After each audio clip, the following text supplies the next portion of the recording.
18 bulan dari sebuah perusahaan ada variabel harga. Variabel harganya di sini rupiah berpotong, kemudian variabel pendapatan, variabel harga pesaing, dan juga nilai atau biaya bulannya kita masuk promosinya. Nah, data ini silakan bisa di atas itu bulannya tidak dimasukin ya.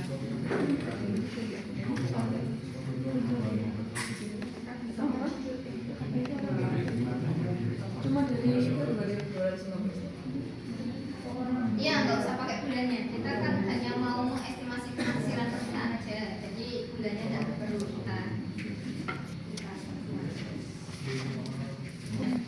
melakukan variabel atau variabel view. Namanya disesuaikan dengan data yang di Excel. Jadi sebenarnya data yang kalian buat di sini itu sesuai dengan data yang ada. Oke, mana sih? Silakan coba kalau Belum kelihatan sumpah di sini. G P I P R I P R I P I dulu G P I G P I P R P R A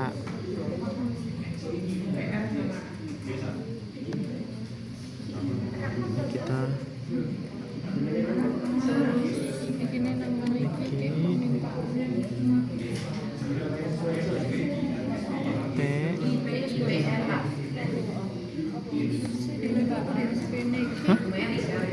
Saya ora ngerti.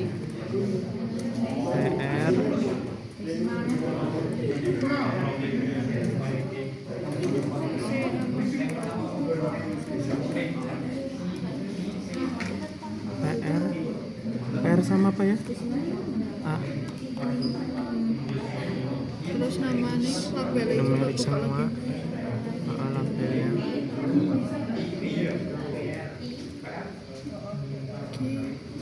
ribu P kan harga kan. di sini nih jumlah barang Dimensionnya nominal. Jual barang nominal. Jual barang masuk.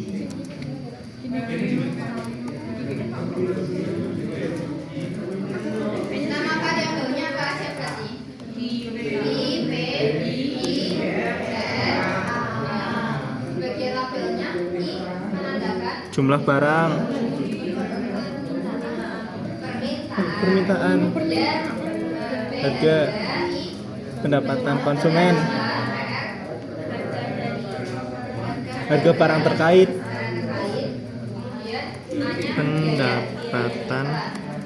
pendapatan terus konsumen PR-nya kebetulan barang terkaitnya adalah harga dari pesaing. apa biaya oh iya biaya iklan Ha-ha. Tanya apanya? biaya iklan harga barang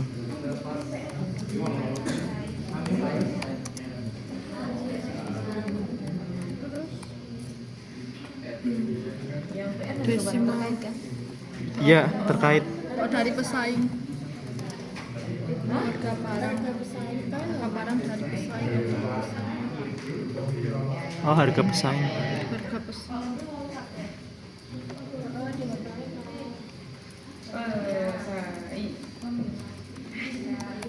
Desimalnya 0. permintaan ini permintaan loh permintaan Kan tadi permintaan ya salah paragraf kan. iya ini nanan semua nanan di sini. Desimalnya wis pada mbok urung.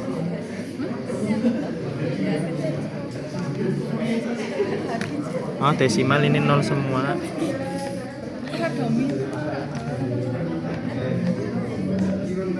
YouTube kan dia nanti YouTube kan.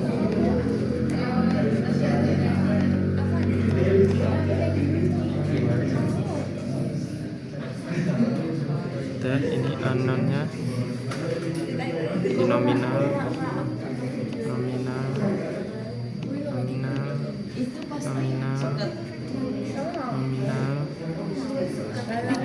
measure Layanan nominal. input. Sip. Ini langkahnya sama. Kembali ke data view. Berarti apa? Nah, untuk analysis kita tanpa perlu ada komput variabel karena di sini untuk regresi permintaan tidak ada variabel yang perlu harus kita hitung juga. Variabelnya sudah tersedia semua. Jadi tinggal kita langsung lakukan regresi. Oh, regresi ini sama. Analyze regression. Yang dependen apa? Permintaan dependent, lainnya independent. Iya, iya kak. Itu. Analyze terus regresi. Seperti biasa, variabel selain dependen dipindahkan ke kolom dependen. Nah, kemudian di bagian statistiknya, di sini kita sekalian mau mendeteksi autokorelasi, multicol, hetero, dan juga normality. Kalau kemarin kan belum saya singgung ke situ ya. Nah, di sini kita sekalian untuk melihat bagaimana uji asumsi klasik-nya. Kalau untuk multikolinearitas, kita bisa checklist di bagian collinearity diagnostic. Collinearity ini multikolinearitas.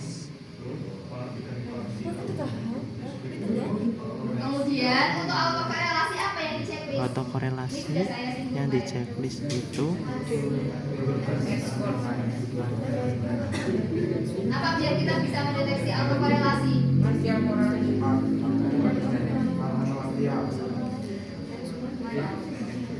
Part and partial correlation. Terus Durbin-Watson-nya.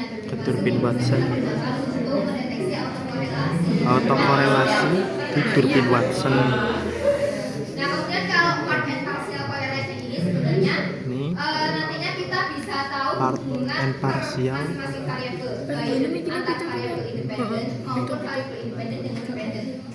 Jadi hubungan parsialnya masing-masing. Ya. Ini di sini kalau misalkan di checklist nanti kalian bisa tahu, kemudian deskriptifnya Deskriptif juga di checklist. dan juga sudah klik continue. Ini continue. Statistiknya apa aja?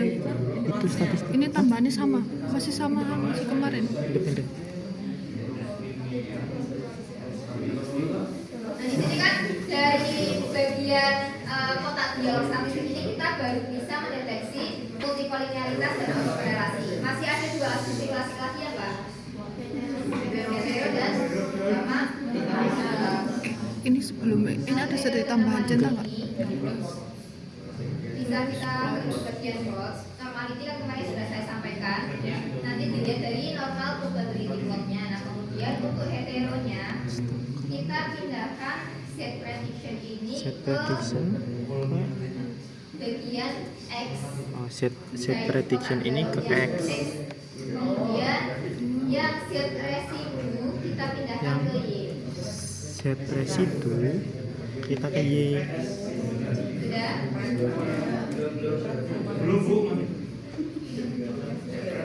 Ini yang dicentangin tadi banyak statistik. Nanti kita bisa tahu heteronya. Lebih. Yang kanan itu centangin semua itu. Centangin semua. Centangin semua. Centangin semua. Continue. Ya, jika sudah silakan bisa langsung diklik OK-nya saja.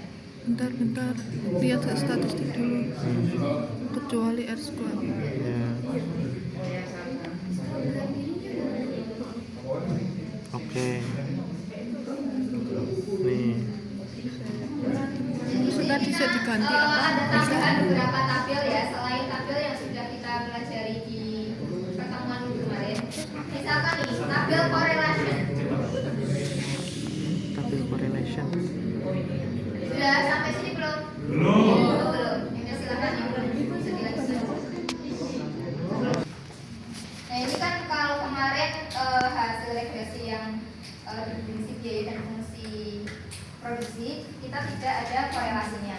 Nah, di sini kita ada tabel korelasi, bisa menandakan hubungan antar variabel. Misalkan kita lihat nilai production correlation antara permintaan dengan harga.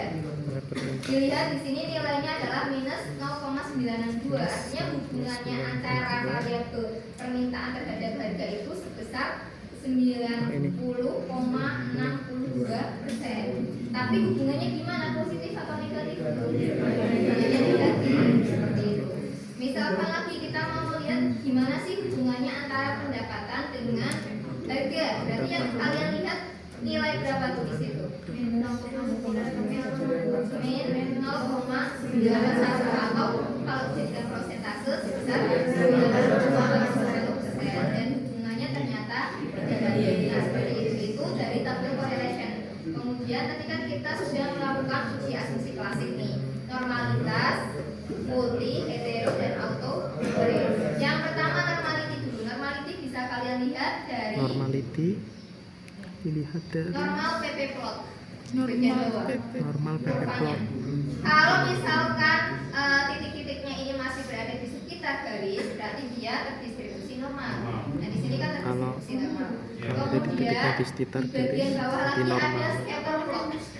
PP Nah, plot scatter plot ini bisa Scatter untuk plot. melihat hetero.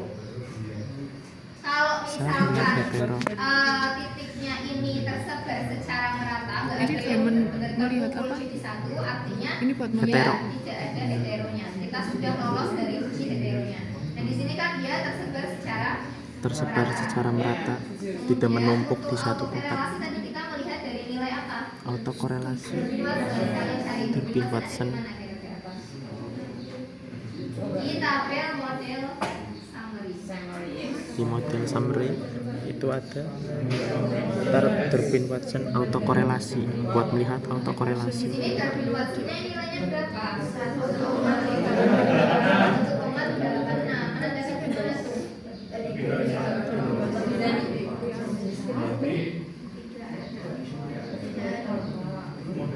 Karena Durbin Watson lebih dari satu, Ada autokorelasinya enggak?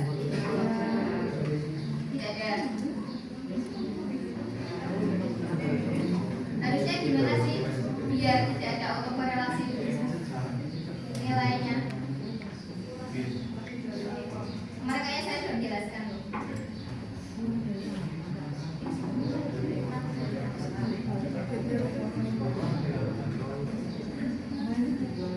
Harusnya kan nilainya lebih dari apa? alfa. Emang dijelasin berkaitan dengan Enggak, alfa. lebih dari satu. Alfa itu kalau mau melihat signifikansi, signifikan atau tidak, kita sudah ada kaitannya dengan alfa di sini.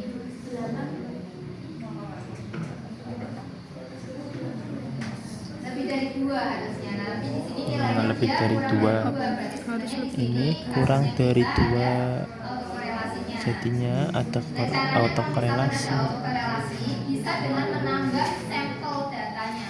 Nah, bisa dengan menambah sampel data. Tambah sampel datanya. Kalau ini nanti kalian kasusnya ketika kalian melakukan tugas akhir ya kan, kalau di tugas akhir mereka kan bisa menambah data atau mengurangi data dulu. Nah tapi kalau dalam kasus ini kan datanya kita sudah dapat, ya kan. Jadi ya artinya nanti di situ di interpretasinya saja dijelaskan kalau hasil regresi ini tidak lolos dari uji autokorelasi seperti itu. Nah kemudian untuk tadi yang belum berarti Multikolinearitas multikolinearitas ini bisa kita lihat. bisa Kalian dilihat lihat di tabel koefisien. Ini nilai VIF-nya. Ini nilai Kalau nilai VIF-nya itu lebih dari 10, dari. artinya dia tidak ada multikolinearitas. multikolinearitas. Korelasi Ada yang terdapat multikolinearitas. Autokorelasi. Untuk cara mengatasi biar tidak ada multikolinearitas itu bisa dengan menghilangkan variabel yang nilainya masih di bawah 10 atau dengan menambah jumlah datanya. Bisa seperti itu. Jadi ada 2 pilihan. Ini nanti penerapannya ketika kalian ketika kalian melakukan analisis. Kalau tugasnya kalian berkaitan dengan regresi, kaitannya seperti itu. Berarti dari data ini kita lihat bahwa datanya hanya lolos uji normalitas dan juga uji heterogenitas, tapi autokorelasi dan juga multikoliniaritasnya dia masih ada. Nah, nanti kalau kalian kasusnya kalian nanti menemukan hasilnya seperti ini, kalian jelaskan di bagian interpretasinya.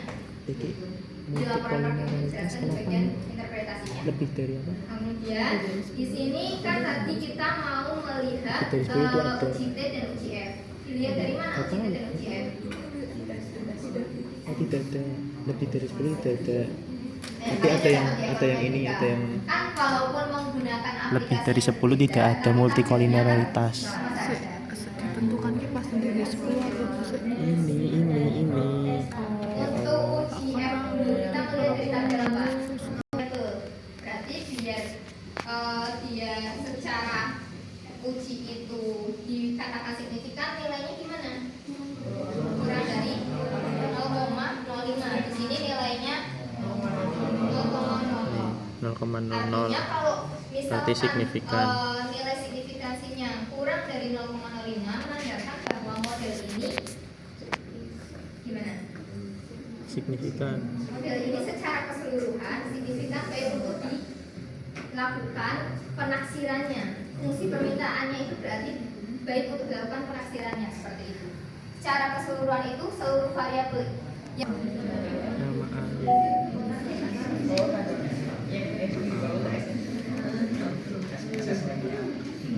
saya kira enggak.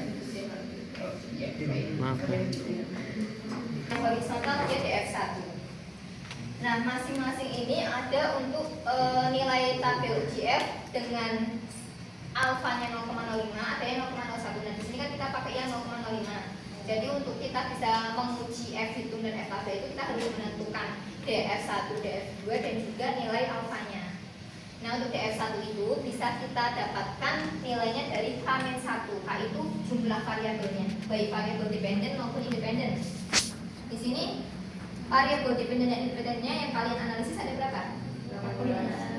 Variabel 5, bukan jumlah sampel. Ada 5. Berarti nilai DF1-nya adalah 4. Nanti kalian fokus di kolom yang nomor 4. Kemudian DF2-nya di sini adalah nilai dari N-K. N itu jumlah sampel, K itu adalah jumlah variabelnya. Nah, N-nya ada 18. Kemudian K-nya ada 5. Berarti berapa tuh DF2-nya? 13. Berarti kita lihat yang kolom 4 baris 13. Nah, di sini 3,179. Ini nilai F tabelnya.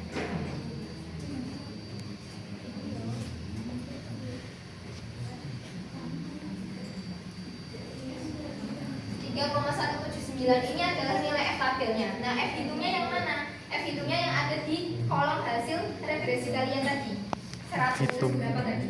100 sekian ya, itu kan udah pasti dia F hitungnya nilainya dari ini. F tabel. Berarti artinya keseluruhan model ini berpengaruh atau variabelnya itu secara keseluruhan berpengaruh secara bersama-sama. Kan bedanya UGF dan UGT kan seperti itu. Kalau UGT melihat secara parsial, tapi kalau UGF melihat secara keseluruhan. Nah, ini untuk UGF. Kemudian untuk UGT, Apa itu sama kita sih? kalau UGT kalian lihatnya di bagian tabel koefisien. Di bagian kolom T ini kan, ini adalah nilai T hitungnya. Kalau lihat dari signifikansi, saya rasa kalian sudah paham. Di bawah 0,05. Berarti kalau dilihat dari Di bawah signifikansi, 0,05. kita langsung tahu nih bahwa yang signifikan hanya variabel biaya ekonomi saja. Yang lainnya hasilnya ternyata tidak signifikan. Nah, kalau untuk melihat nilai dari UGT-nya sama indikatornya, T hitungnya harus lebih besar daripada T tabel. T hitungnya T kita hitung sudah lebih dapat. besar daripada T tabel. Di bagian bawah tabel F tadi ada T tabelnya.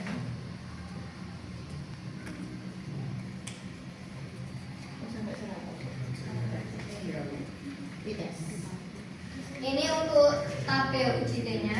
Kalau tabel UGT langsung diketahui kalau misalkan tabelnya lengkap ya, alfanya langsung ada banyak, ada 0,01, stabilnya hanya 0,05 dan 0,025. Yang dibutuhkan kita hanya menentukan alfa dan juga nilai DF-nya di UJT. DF itu kita dapatkan dari N min K. Berapa tadi? 13. Kita lihat yang 13. N min K 13. Kemudian alfanya 0,05. Nilainya T tabelnya 1,71. Kita 1,71. lihat yang nilai T hitungnya lebih dari 1,1.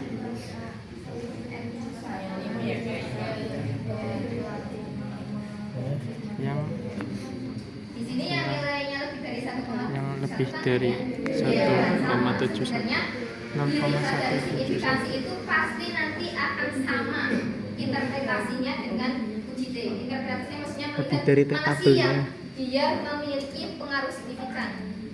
Itu pasti sama, 1,71. hanya saja beda cara untuk melihatnya. Kalau ini menggunakan UJT, yang satunya menggunakan signifikansi. Gitu. Sampai sini bisa dipahami. Nah, kemudian caranya perbedaannya nih kita menginterpretasi penaksiran permintaan dengan penaksiran biaya. Kalau di penaksiran permintaan ini tadi kita kembali ke nilai-nilai beta 1 sampai beta 4 yang sudah saya jelaskan. Beta 1 kalau lebih dari 0.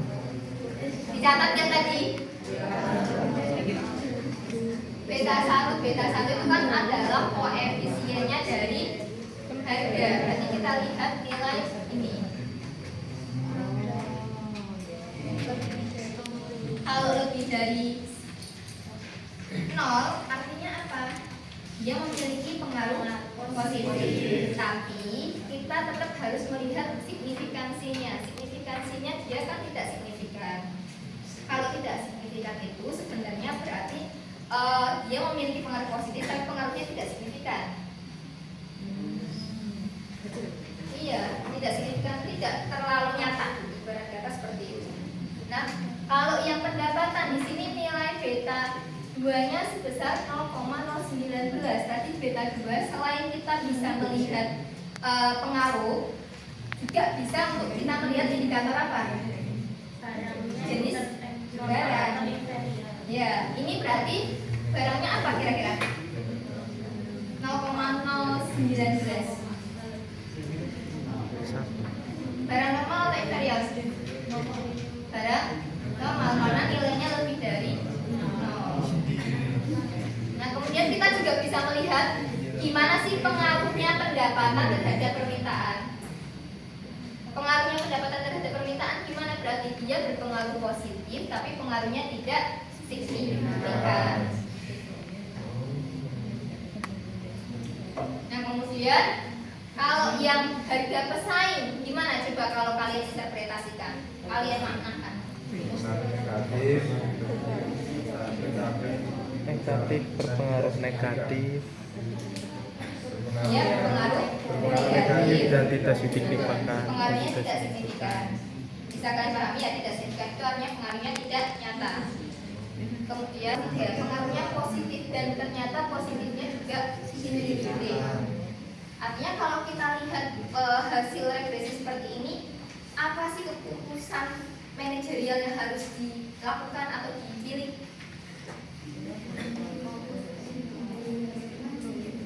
Kalian fokusnya pertama lihat variabel yang signifikan. Mana? Di kasus ini biaya iklan. Nah, kemudian berarti dari situ kalian bisa membuat keputusan strateginya apa nih yang harus dilakukan kalau kita ingin menaikkan permintaan. Bisa diversifikasikan atau artinya kita menggencarkannya dari sisi promosinya, promosi dari iklannya itu. Karena kita jelas lihat di situ signifikan dan pengaruhnya positif besar seperti itu. Nah, misalkan kasusnya yang signifikan ada dua, misalkan biaya iklan dengan pendapatan nih. Lalu apa keputusan manajerial yang harus dipilih dari situ?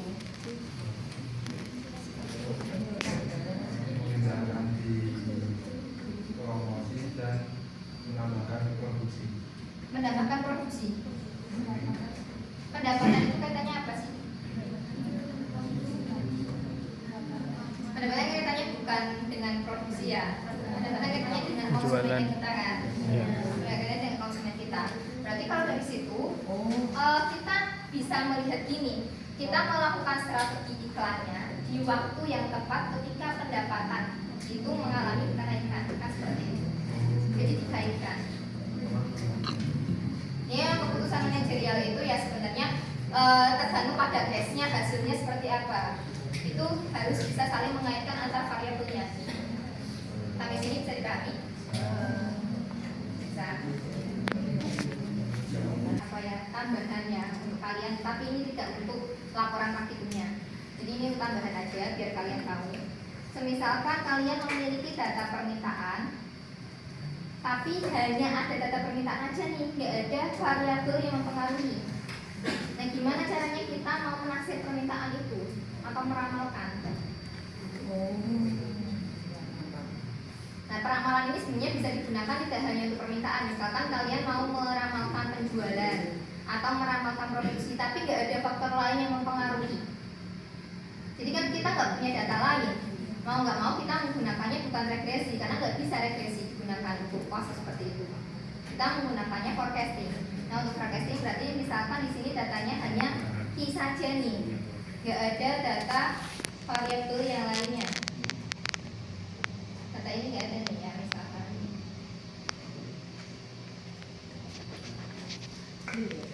Nah, kita hanya punya data ini aja, hanya data key saja. Kemudian caranya untuk melakukan forecastingnya, kalian klik analyze kemudian forecasting.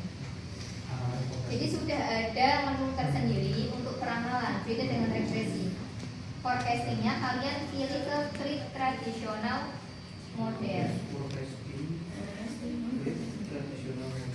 Akan muncul seperti ini. Nah, di sini itu artinya kita diminta untuk menentukan waktu yang kita miliki. Di sini kan kita punyanya apa sih di sini?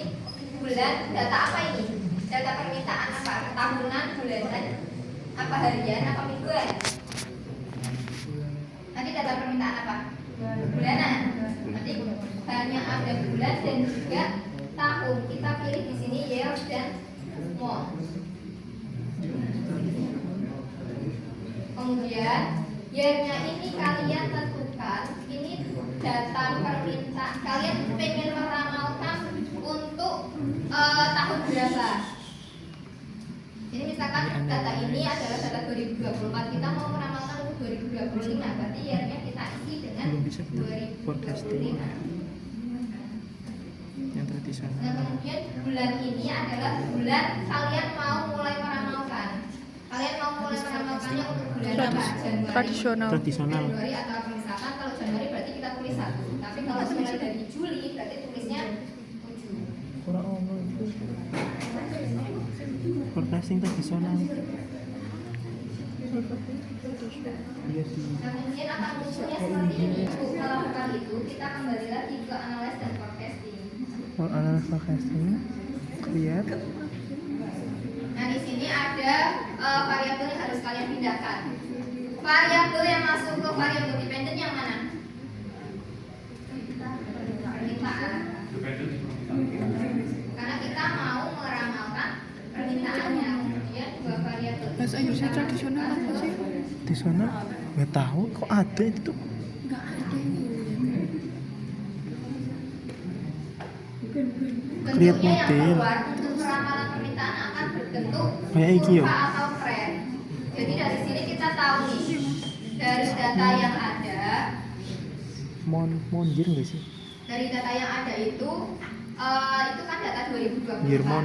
Nah, kita mau meramalkan untuk Yearmon. 2025. Ternyata di bulan Januari itu kalau Ini berapa diramalkan tadi? hasilnya Jerman ini berapa ya? di sekitar di bawah 220, atau kalau nominalnya ingin kalian lihat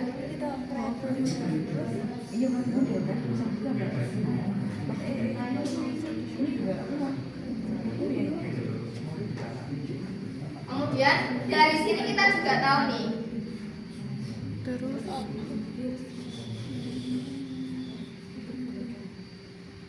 dan bisa kondusif. Dari sini nanti kita juga bisa melihat trennya, tren dari permintaan itu seperti apa, apakah dia trennya naik atau trennya turun. Kemudian kita tahu di titik mana nih kita lihat Mana nggak tahu. permintaannya rendah. Di sini nggak tahu. Permintaan rendah dilirik mana kalau dari catatan ini? Enggak. Klik additional model.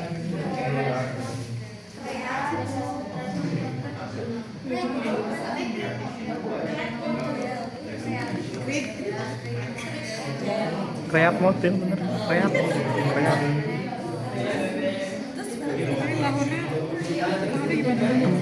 Itu. Hah? Lahornya gimana? Nggak tahu itu. Kalau yang nggak muncul tradisional model, kalian klik yang create model, kemudian jangan di oke. Kalian atur define date-nya. Define date-nya. Define date ini menentukan data yang data yang kalian punya itu data apa sih? Bulanan, tahunan, atau harian, atau bulan? Bulanan. Ini namanya dia apa?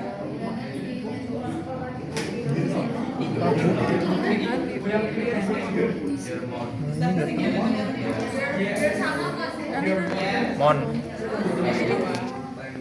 Tadi udah di setting year sama Mon. Saya kesempatan ya? Iya. Coba di reset ya. Kan nggak bisa. Jadi kalau misalkan sudah di atas define date-nya kan akan munculnya seperti ini nih. Ya, oke. Kalian kembali lagi ke analysis and forecasting tadi. Share, aku tak Karena share. kita baru menentukan waktunya saja. Yang bagian define, Sampainya define date, define date. year atau what itu.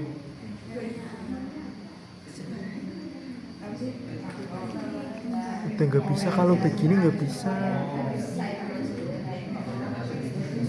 Kan?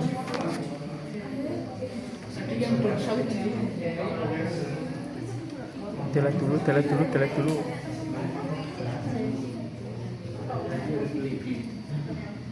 Ini karena tadi saya sudah menentukan waktunya, jadi udah nggak muncul lagi kotak dialognya tadi. Udah. Yang tadi muncul define date, dipilihnya apa kira-kira?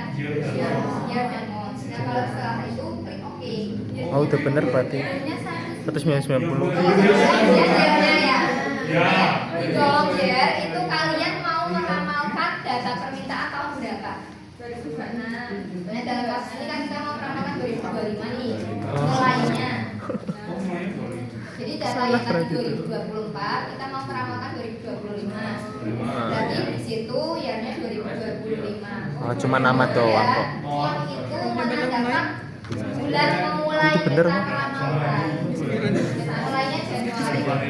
Salah itu, Neng. Berarti 1. Ya, oke, itu klik oke.